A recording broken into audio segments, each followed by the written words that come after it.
This presentation is delivered by the Stanford Center for Professional Development.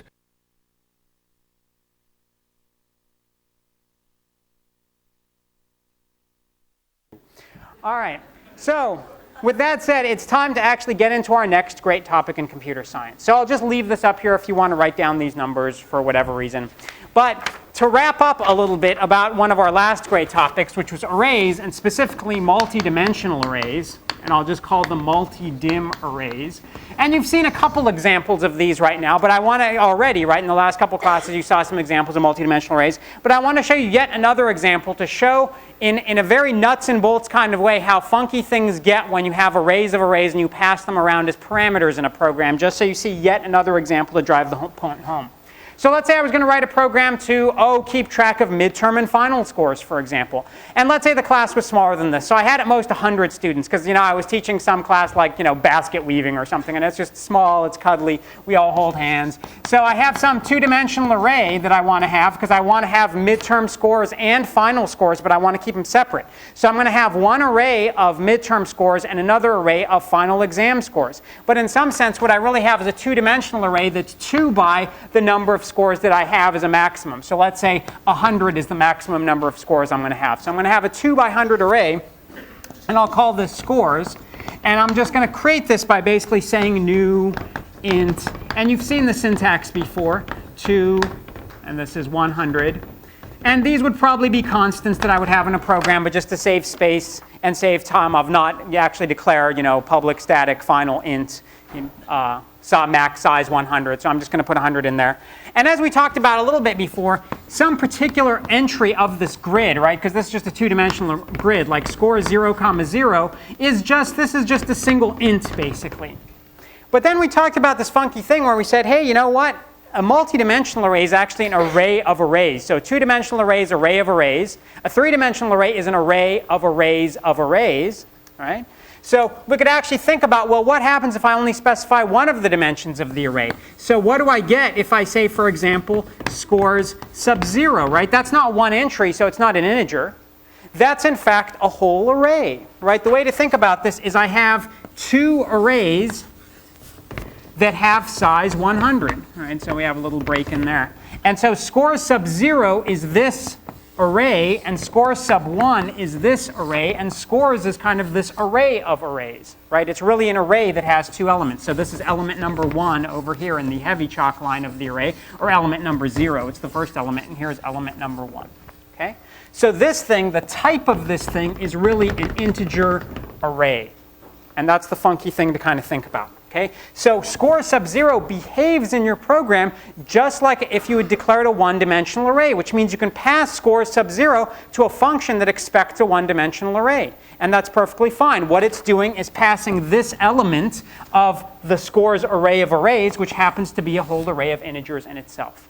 Okay? So any questions conceptually about that? All right, so why don't we look at a little code that actually drives that point home. All right? So we'll put this away.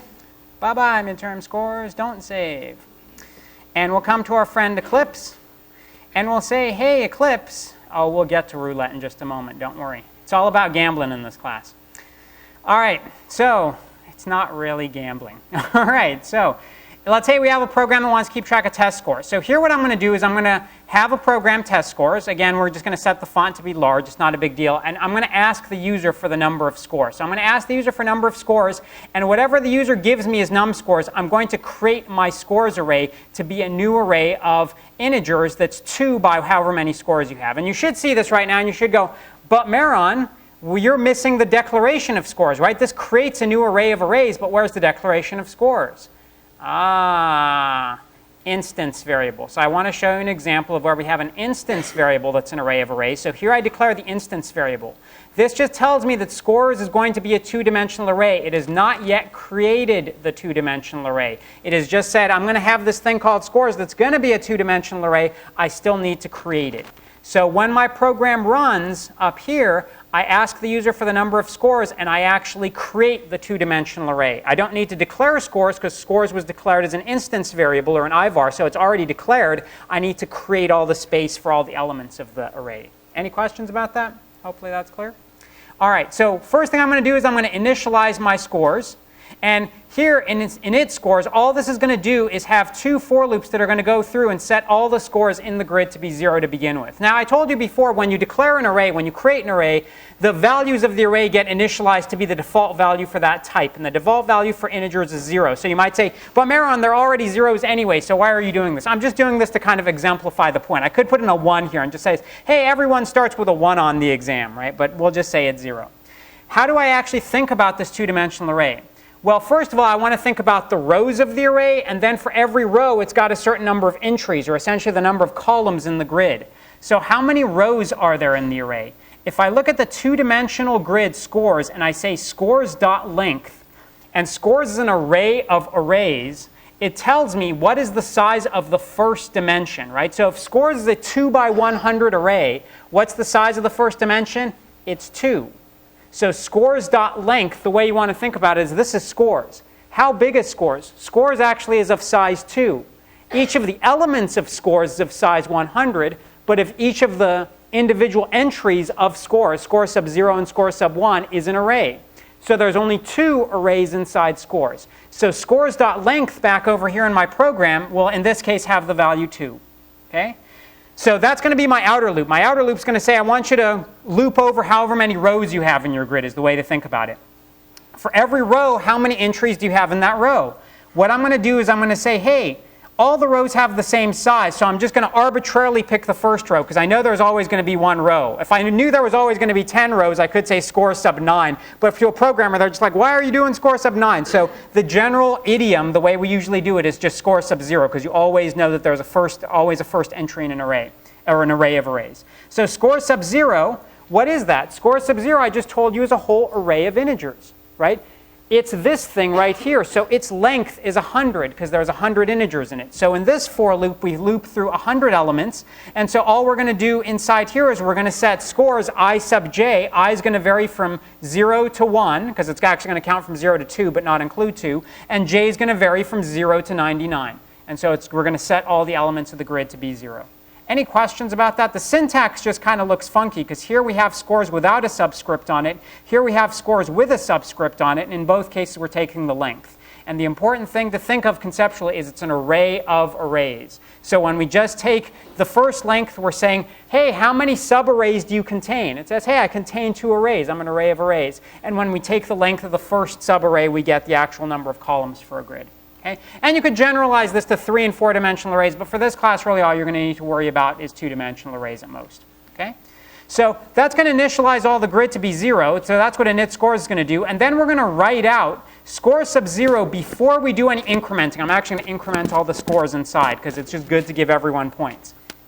But before the increment, we're going to print out the scores array at score sub 0. So if we look at print list, right, all print list does is this is a really simple thing. It just gets passed an array of integers. It goes through all the elements of that array, right? So we just are calling the array list in this case. So it's just counting up from 0 up to the length of the list and just writing out all the individual elements, 1 on each line. So it's a trivial thing to write. You've seen this a whole bunch of times with arrays so far. But what are we passing to this guy, right? This guy's expecting a 1-dimensional array. What we're passing is score sub 0 here, which means what we're passing to it is just this single entry from the scores grid. We're passing a subarray of the scores grid. We're passing the very first array that's at score sub 0, which means score sub 0 here is a whole array of integers, and that's the type this thing's expecting, so everything's perfectly fine. It may seem weird that we're sort of taking this grid and dissecting it into its individual rows, but the important concept, and I'll say it once again, each one of those individual rows is just an array in itself. Okay? So last thing I want to do besides just printing out the scores, I want to go through and increment the score list. Now here's something that's funky. In increment score list, I'm going to pass in one of the subarrays. I'm going to pass in score sub 0. What does increment score list do? It's expecting an array of integers. It just has a loop through that list, and it's going to go through and just add 1 to every entry in that list, right? Very standard thing you would think of doing maybe with some array of numbers. You just want to go and add 1 to it. And that's all this method is doing. The only thing that's funky about it is when we call that method, we're passing it a portion of the scores grid, which is just the first array in that scores grid. Okay, so any questions about any of this? If this is all making sense, nod your head. Excellent. If it's not making sense, shake your head. Feel no qualms to shake your head. Good, good, good times. So let's run this. We'll be happy. We'll just make sure it's working. I'll give it a small number of scores because it'll be like a tiny wee class. How many, I should just ask, how many people are in the smallest class that you happen to be in, not counting the instructor? Anyone lower than 5? 1. How many people are in that class? 4. That's less than 5. And as a matter of fact, that's all you need for candy. Because 1 is 1 fewer. And that's amazing, right? It's just a class of 4 people. That's a good time. Sometimes, all right, so we'll say the number of scores is 4 just to emulate your class. And everyone started with a 0, and then they all got a 1, which in a class of 4 people probably means 100%. All right, so that's all it's doing, right? And all of this is in terms of score sub 0. Scores sub 1 has the value 0. It still maintains the value 0. We never touched it when we were doing the incrementing. So any questions about that? No? All right. So besides just doing life, in this array way, you can also do things in the array list way. Okay, so we talked about arrays and array lists. So here I'm just going to have a single array list of scores. And what I'm going to do here, just so you can see the syntax, is again, I'm going to have a private instance variable that's my array list scores that's an array list of integers. I only have 1, and I'm not asking the user how big it needs to be, right? Because array lists are dynamically sized. It doesn't matter. As the user keeps giving me scores, it's just going to get bigger and bigger. So I don't need to have a size a priori. So in my instance variable, I actually not only declare scores, but I actually create the array list. So I create a new array list. It's empty to begin with. I can just add stuff to it. Not a whole lot of excitement going on there. What do? I'm still going to ask the user for the number of scores. But here, when I'm initializing my scores, I don't need to worry about creating an array of a particular size. Here I just say, hey, you gave me some number of scores. You want me to initialize this array with however many scores you gave me. So I'm just going to go and do a for loop and add that many elements to the array list. Because every time I add, the array list just automatically grows in size to be able to store all the scores. And I'm going to store zeros. Well, as you know, a priori, right, 0 is just an int. It is not an integer.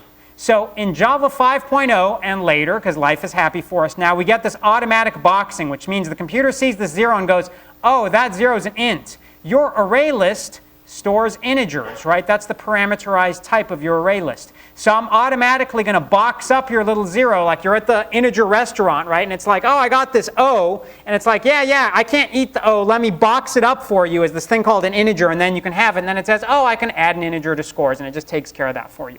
Okay? So init scores just goes through and adds that many zeros to the list, and then we can write out the scores before we increment. We'll print list our scores. And all print list does is you've actually saw this exact same code last time. It has an array list. We don't need to specify the parameterized type here. This will just work on any kind of array list. It goes through up to the size of the array, and it gets each of the individual elements and prints them out. Okay? So all we're going to do now, the interesting part, is to increment the score list. Here again, we're going to go through scores up to the size of scores, but the syntax looks different. The syntax is actually a little bulkier than our array syntax, so we could just say scores sub, I plus equals 1, right, to add 1, or plus if we just wanted to add 1. Here, the funky thing, if we want to set a score, is inside the scores list, we have to use the set method. There's 2 parameters we send to the set method. The first is the index. So we're going to say set at location I. So whatever the old value was, we don't care. We're just going to slam something new over it. But set something in place I. What are we going to place at location I? We're going to get whatever was previously at location I, which is an integer. And we're going to add 1 to it, which means if I have this thing that's an integer and I want to add 1 to it, I take that integer, I unbox it to become an int. This happens for you automatically. So I get the int, which is a 0, which is what I put in there before. I add 1 to it, so now I have the int 1.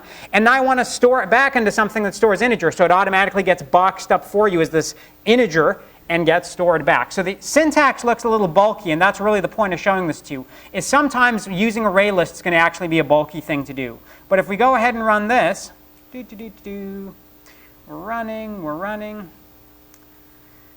Life is good. It chugs along. I got to get a faster Mac. Alrighty, test scores with ArrayList. And it's going to ask me for the number of scores. We'll say 3 this time because someone in your class dropped. And we had 3 zeros that got entered to begin with, and then we went through, and for each one of those zeros, we sort of took the 0, added 1 to it, and stuffed it back in. So we got 3 ones. Not a whole lot of excitement going on there, but you see the difference.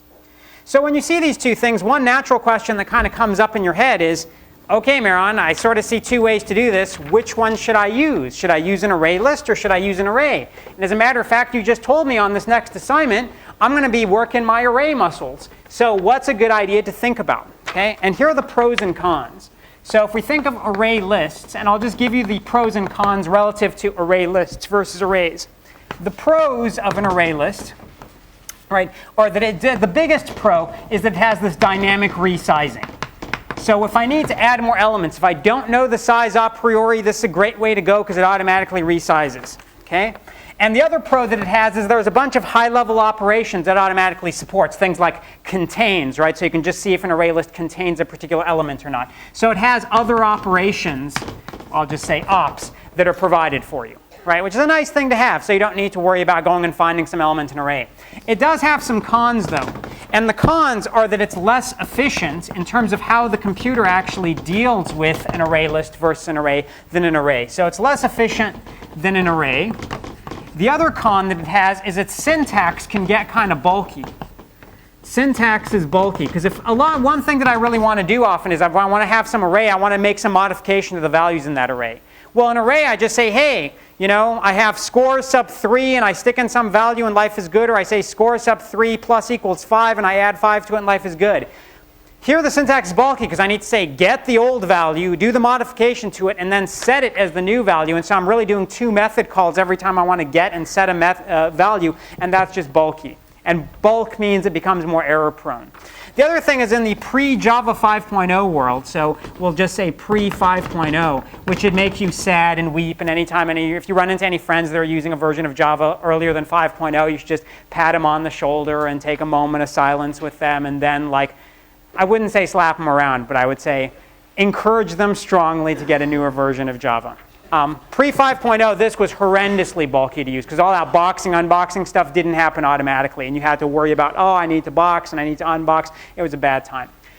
The main difference, and you might say, yeah, well, you know, I don't care about efficiency, right, Mehran? I got a whole bunch of memory and my computer's fast. And yeah, bulky syntax, I can deal with that because I cut and paste anyway. And I'm using Java 5.0 or later, so I don't really care about any of this, man. I'm going the easy route. And the real big difference, the thing to keep in mind for one versus the other, is if you know the size of your array beforehand, if you have a fixed size, almost always go with a regular array, not an array list. Keep that in your mind when you're thinking about the program that you're going to be writing. Fixed size. There's a lot of things for which you know they will have a fixed size or some maximum size. Let's take a moment to think about that. Fixed size, your next program, array.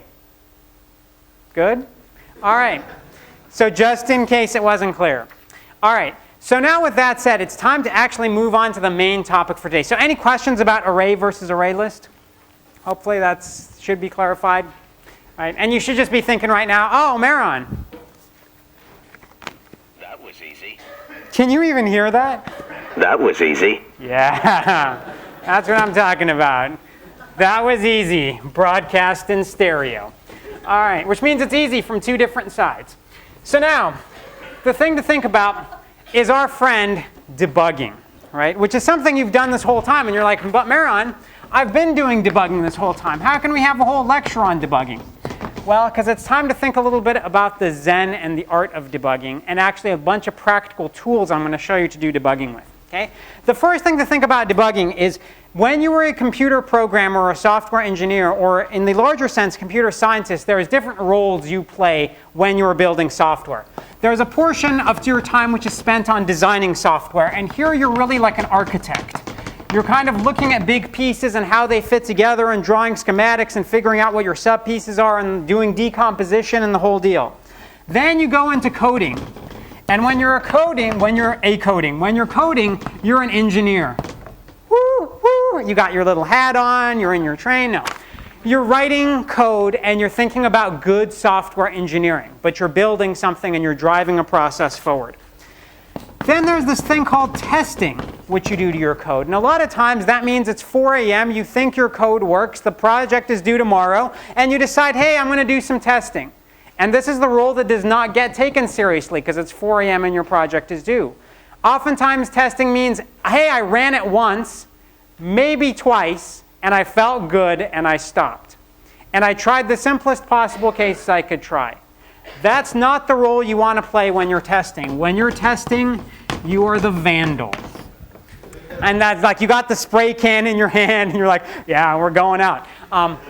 You're thinking about what do I need to do to break this program. You're not thinking about what's the least I can do to please make the program run once and get through and hopefully there's no bugs and if it makes it through once, I'll just believe it's correct and that's a good time and I'll turn it in. You're just banging on the thing until you break it. As a matter of fact, a lot of software companies, most good software companies, have people who this is their whole job, right? They don't do this. They get code from other people and just try to break it.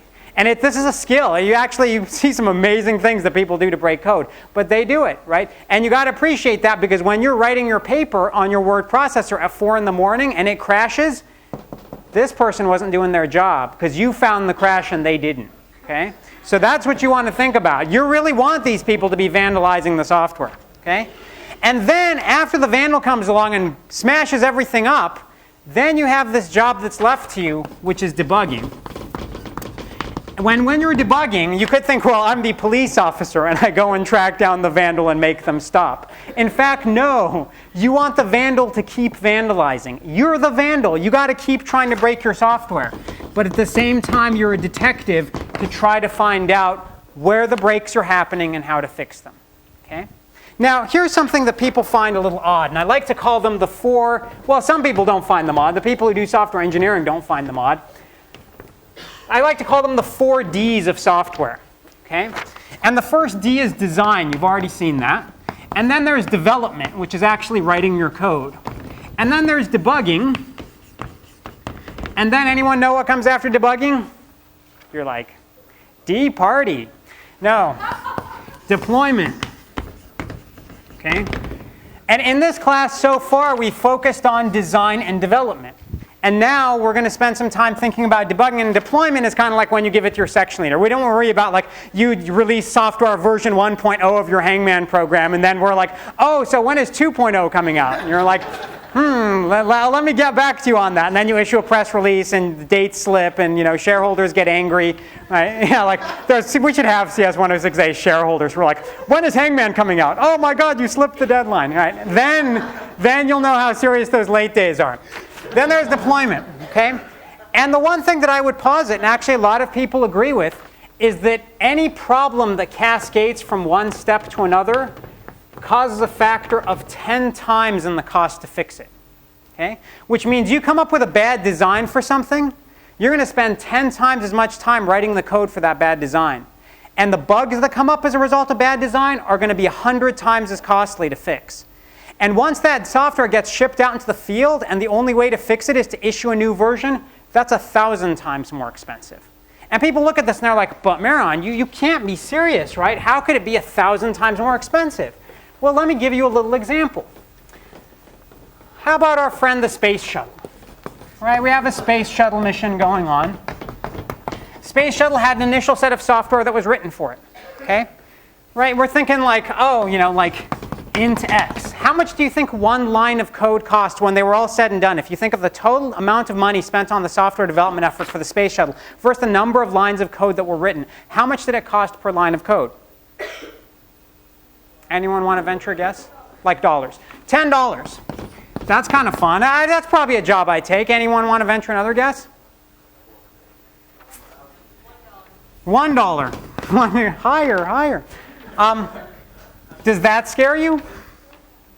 Does that scare you? I take that job. I'd be like, $1,000 a line? Yeah, today, int x. Tomorrow, int y. Right? Like, I'll take that job. That's the right number. Okay? There was about 500,000 lines of code, and now there's more, but in the initial version of the space shuttle, and it took a total cost of $500 million to develop that software. Okay? So this is serious, right? This isn't something where we're like, yeah, it's fun, and we're vandals, and we're debugging, right? When you're on the space shuttle, you better hope someone was doing their job doing this, right? Because if something's wrong, you can't fix it up in space, right? In space, no one can hear you scream. Well, if you're in the movie Alien.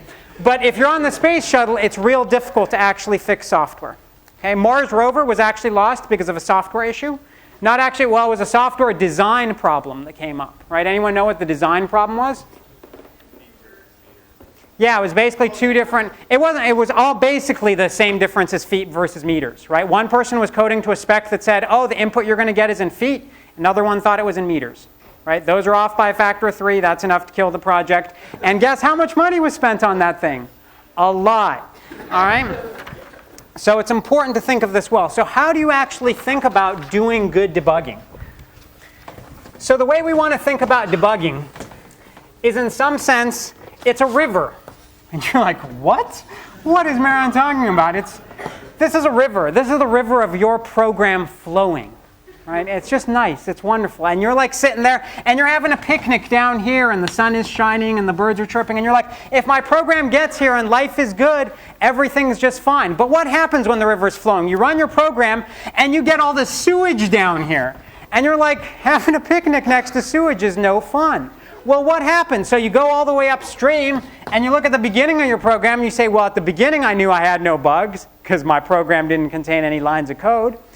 And somewhere along the way, as my program's running, there was, say this factory that was belching sewage into your water stream, which showed up at the end when you were running your program, and this thing is a bug. And oftentimes the problem is there's not just one. If there was one, you'd be like, oh, I can find it. That's all good. Yeah, there's like factories all down and up the river. There's some on the other side of the river. There's some in the middle of the river. Right? It's a bad time. So how do you find those factories that are belching sewage? So here are some things to think about. First of which is the mindset of what tends to cause bugs. Okay? There's 3 things. I wouldn't say they cause all bugs, but they cause the vast majority of bugs. One is bad variable values. Okay? Somewhere in your program you have a value that is not what you expected, and as a result your program is doing something that it shouldn't do. What that tells you, if you think about this mind frame, is knowing the values of your variables at different points in your program is critical to understanding when the bad values entered your water supply.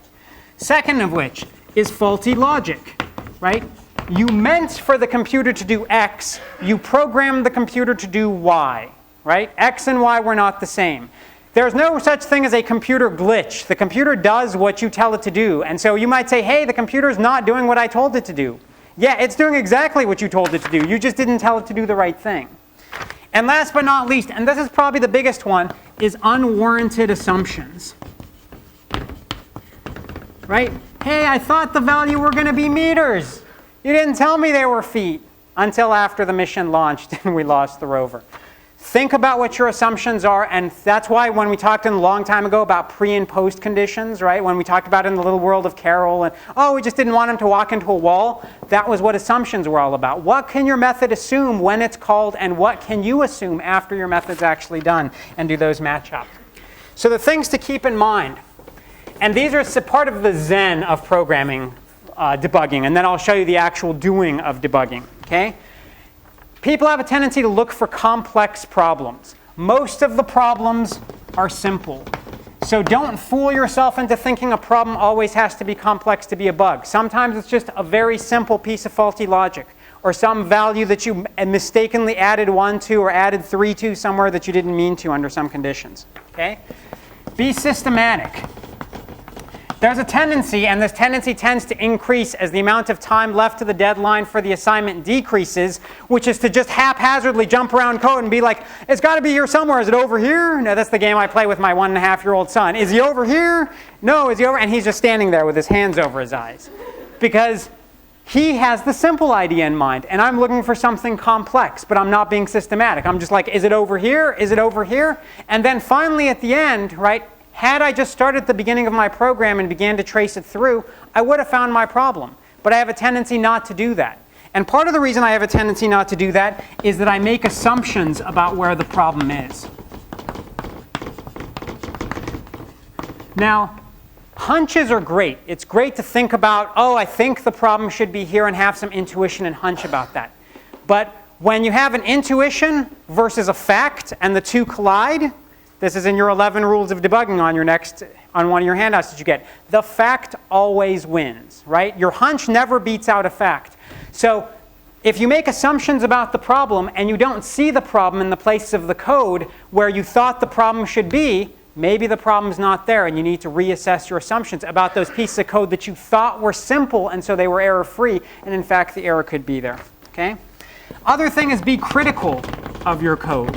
Right? People have a tendency to look at some function or some method and they think, oh, it's super simple, there can't be an error there, or they just glance over it. I've actually seen at major software development companies very large pieces of software written by brilliant, top-of-the-line software engineers who the problem in their code was this instead of this. Right? It was harder for them to find that bug than to find issues with like memory and garbage collection and leakage and all this other stuff, because they were just used to that. Right? They weren't critical of things like this. And when they finally saw this error, you could just see like their eyes just nearly pop out of their head and their head was going to explode. But that's all it was. It was something simple that just the code, they glanced through that code 1,000 times and couldn't find it because they just didn't look at it critically. Okay?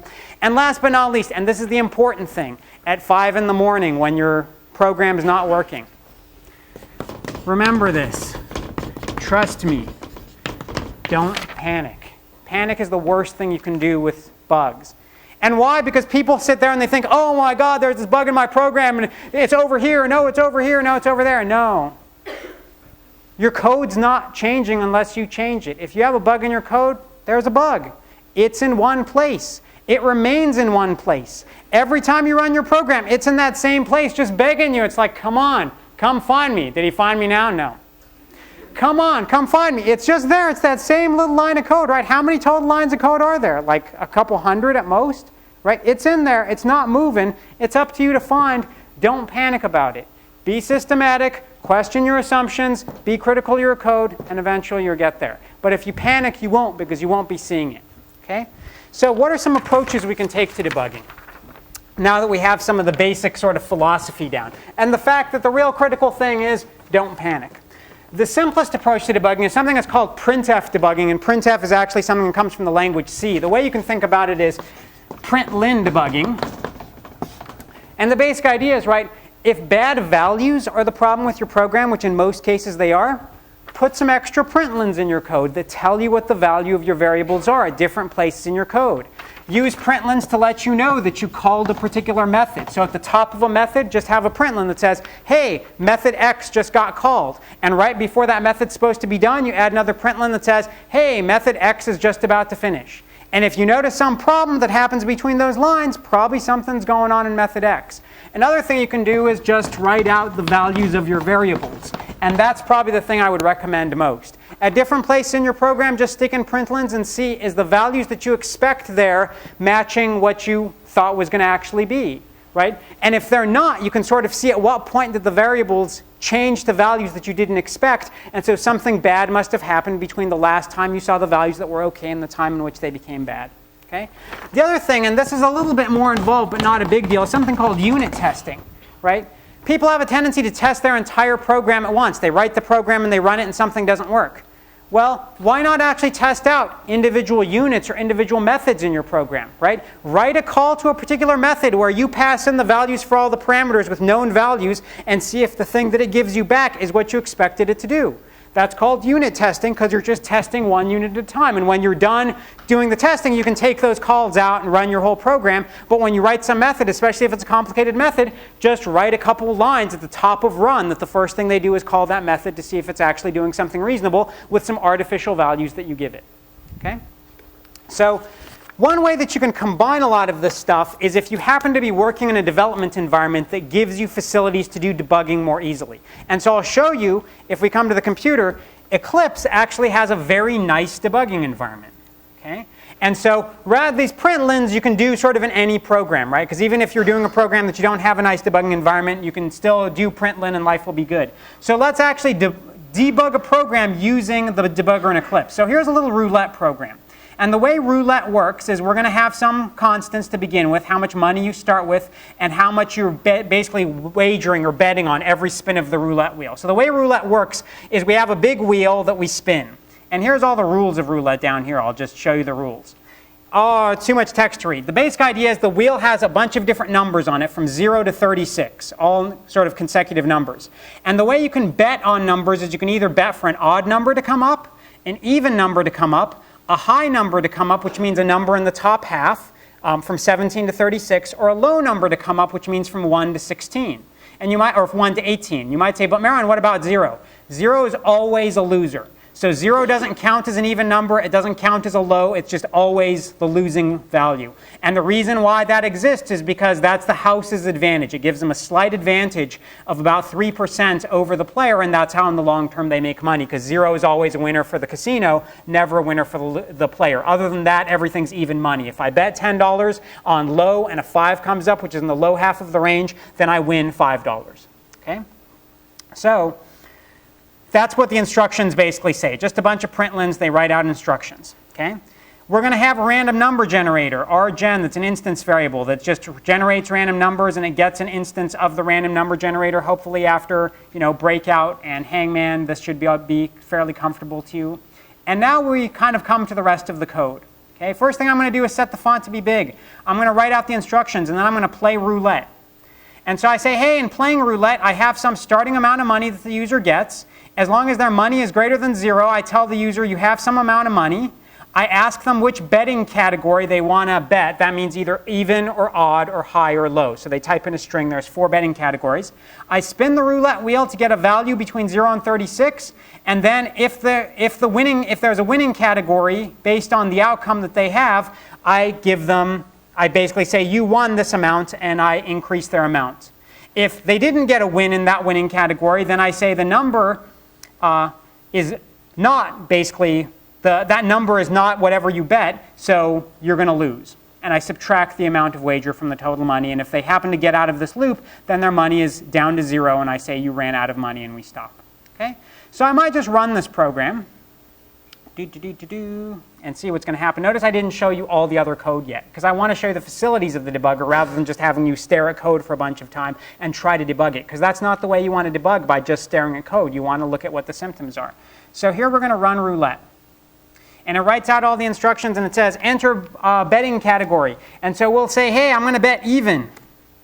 Ball lands in 33. That number is not even, so you lose. I'm like, OK, I'm going to go for even again. Good old even. Even always wins. Number 35, you lose. I'm going for even again. 27, you lose. Even, come on. 9, 31, 15. And then you're like, I had so much faith, I lost all this money, and then the ball landed in 2, and I still lost money. And you just kind of sit there, and you're like, yeah, this casino is not really what I had in mind. And you try to leave before the bouncers get involved. But you realize you actually have a bug in your program, right? You bet on even, the ball landed in 2, that should be an even number, and you still lost money. So then you think, okay, something's wrong. What's wrong? Well, let me figure out, right, this winning category thing. I should have said if the outcome modded by 2 or remaindered by 2 is equal to 1, that should be odd. And if the remainder after I divide by 2 is 0, that should be even. So I would have thought this would have been the case. What's going on here? And so what I can do in Eclipse is I can set what's called a breakpoint. The way you set a breakpoint is at a particular line over here on the gray bar, you click twice. And if you click twice, notice I got that little circle there. Can you see the circle on the very edge of the screen? That's called a breakpoint. That means if I run the program now with the debugger, my program will stop at that point and allow me to look at like values of variables and other kinds of things. Okay? So I set that breakpoint by double clicking, and now I need to run again. So the way I run again is, see this little bug up here? That means run with the debugger. See up here? It looks like a little tiny bug. So I click that to run with the debugger, and now it starts rerunning my program again. And it says enter a bet. So I say even. And it says this kind of launch is configured to open the Stanford debugger perspective when it suspends. Should I open this perspective now? Right? It looks all big and nasty, and you just say yes. Okay? And so it says, hey, your program got here. Look at what values you actually have. And so there's a couple things to look at. Up in this debug window up here, it shows me, remember when we talked about stack frames? This is what's called the call stack. The run method called the play roulette method, which called the is winning category method, which is where I'm currently suspended. So it tells you all the functions that are currently, or the methods that are currently active to get you at your current point. Over here in the variables window, it actually tells you the value of the variables. So my bet is even, outcome 13. I say, it says the ball lands in 10. I thought that was supposed to be even, and I was going to get even. What's going on? Over here it tells me that my outcome, which is the thing that I'm going to mod or divide by 2 to see if it's odd or even, is 13. That's not what I got. Which means at this point, sewage has entered the system. The value that I thought I should have is not the value that my program actually has. Okay? So what am I going to do? There's two things I'm going to do. First of all, I want to say, I'm in this debugging perspective. How do I get back to the little editor that's my friend? You come to the Stanford menu and you pick switch to editor. Okay? That takes you back to what you're used to. Notice we're still stopped here, but you're back just in this editor view.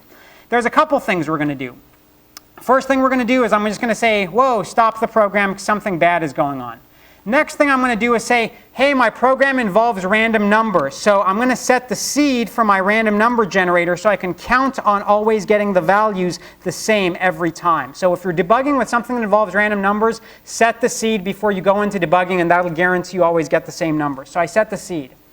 The other thing I'm going to do is say, hey, the number that got printed on the screen was different than the number that I actually got. So let me look at the code that prints a number on the screen. So here's spin roulette wheel. The ball lands in, it generates a random number, and then it returns a random number.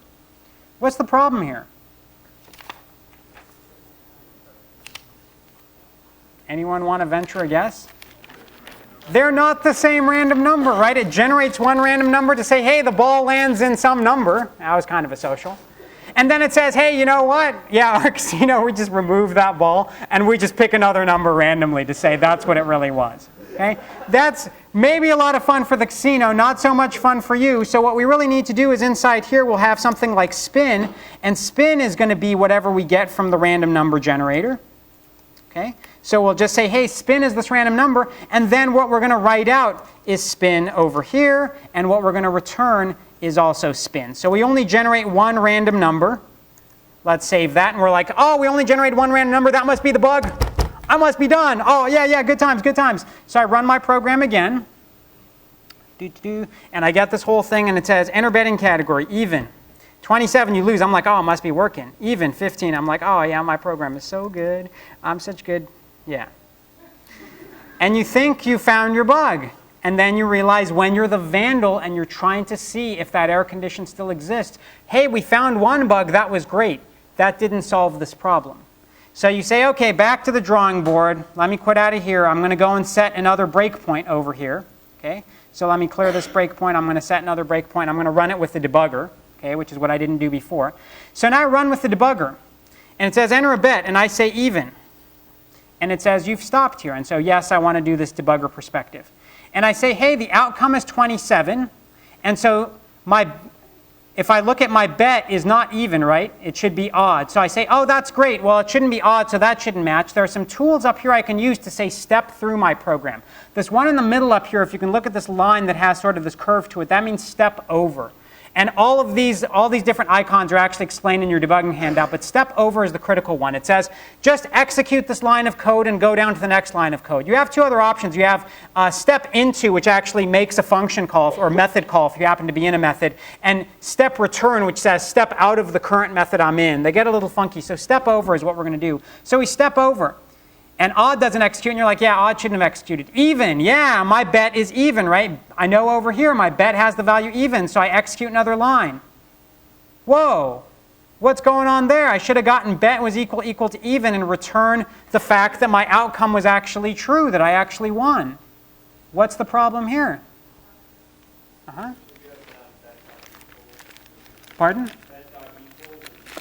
Ah, strings. These are strings. I can't use equal on strings, right? It just doesn't work. It doesn't work when you're not looking either. So I say, hey, come back to the editor. And when you want to make some changes, yeah, instead of checking for equals, I actually need to say dot equals here.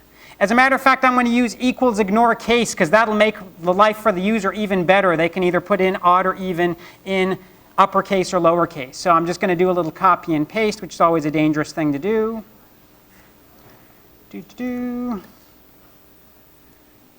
So close. And then for high. And at this point, I could go ahead and save. Oh, it's still in this perspective. I want to quit out of my program. And now there's one final thing I'm going to do here. Let me switch to the editor, and I'm going to run one. Let me save and run one last time. And this becomes very subtle. So if I say, hey, I'm going to bet on odd. Yeah, look, I'm winning now because I know that odd numbers come up. I should have remembered this from last time because I set the seed, right? And I keep betting on odd. And then one interesting thing that happens is 0 came up, right? This is something that may take a while to come up. So I start betting on even. Because I lost with 0 before. It's going to take me a while before 0 might ever come up again, but I need to persevere. And it's probably not going to come up in this run. So let me quit this and run it again. Even, and I should get the same sequence of numbers. Even. Oh, I lost on 0, right? There's one subtle bug that still remains in my code, which is for the case for even, I not only need to check for even, I also need to make sure that the value is not equal to 0. So the other final thing I need to put in here is and outcome not equal to 0, okay? And then my code is actually fixed. So sometimes it may take me a while to find the actual error in my code through running, but now you can use the debugger to find it. All right, and if there's any questions, I'll take them after class. And you can pick up your finals over from, or your midterm exams over from Ben.